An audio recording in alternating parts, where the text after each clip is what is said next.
மக்களே, இந்த வாழைத்தாரு 5 கோடி ரூபாய்க்கு போயிருக்குன்னா நீங்க நம்புவீங்களா? இதெல்லாம் நம்புற மாதிரி அங்க இருக்குது. 5 கோடி என்னங்க, 50 ரூபாய்க்கு போயிருந்தாலும் கொஞ்சம் சந்தோஷமா இருந்திருக்கும். பாத்தீங்கன்னா 5 ரூபாய்க்கு போயிருக்கு. 5 ரூபாய்க்கு இந்த 5 ரூபாவை வச்சு ஒரு வாழைக்கண்ணு வாங்குறதே கஷ்டம். அதே மாதிரி அந்த கண்ணை புடுங்கி நடுறதுக்கே 6 ரூபாய். அதுக்கப்புறம் நம்ம என்னெல்லாம் ப்ராசஸ் பண்ணி 150 ரூபா 200 ரூபா வரைக்கும் நம்ம செலவு பண்ணதுக்கு நமக்கு கிடைச்சது வெறும் 5. இப்போ கடையில கேட்டீங்கன்னா ஒரு வாழைப்பழமே 5 ரூபா 6 ரூபா சொல்லிட்டு இருக்காங்க. ஆனா எங்க கிட்ட இருந்து ஒரு வாழைத்தாரையே 5 ரூபாய்க்கு தான். இந்த அதிசயம்லாம் எங்க நடக்குதுன்னு கேட்டீங்கன்னா நம்ம சந்தையில தான் இப்படி நடக்குது. இதை கூட நம்ம ஒரு 8வது அதிசயமா சேர்த்துக்கலாம். என்னன்னு பாத்தீங்கன்னா 58 வாழைத்தாறு வெட்டி விட்டதுக்கு நமக்கு கையில வந்த பைசான்னு பாத்தீங்கன்னா வெறும் 500 ரூபா. இதையுமே நிறைய பேர் வந்து ஃபேக்னு சொல்லுவீங்க. அதனாலதான் நான் பில்லோட வந்துருக்கேன். டேட்டை பார்த்துக்கோங்க, 18/4/2026. ஆட்கள் யாருமே வெட்டதுக்கு வர மாட்டேங்காங்கன்னு சொல்லி தான் நம்ம சந்தைக்கு வெட்டி விட்டுருந்தோம். நம்ம வெட்டி விட்டுருந்தால நல்லா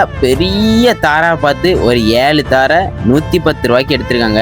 இது இப்படி கிடைச்சிருந்தா கூட நம்மளுக்கு ஒரு சந்தோஷமா தான் இருந்திருக்கும். மீதி இருக்க மூடெல்லாம் பார்த்தீங்கன்னா ஒரு 16 தாரு 30 ரூபாய்க்கு போயிருக்கு. அடுத்தது 18 தாரு 10 ரூபாய்க்கு போயிருக்கு. அடுத்தது 12 தாரு 5 ரூபாய்க்கு போயிருக்கு. அடுத்தது 5 தாரு 30 ரூபாய்க்கு போயிருக்கு. இதெல்லாம் நம்ம கூட்டி பார்த்தோம்னா 1640 ரூபா வந்திருக்கு. அதுலயும் அவங்களுக்கு கமிஷன் ஒரு 164. அதுக்கப்புறம் அவங்க வந்து இந்த வாழைத்தாரெல்லாம் இறக்கி வைக்கிறதுக்கு அதுக்கு கூலி 174. அதெல்லாம் நம்ம கழிச்சு பார்த்தோம்னா நமக்கு கிடைச்ச பைசா வந்து 1302 ரூபா தான்.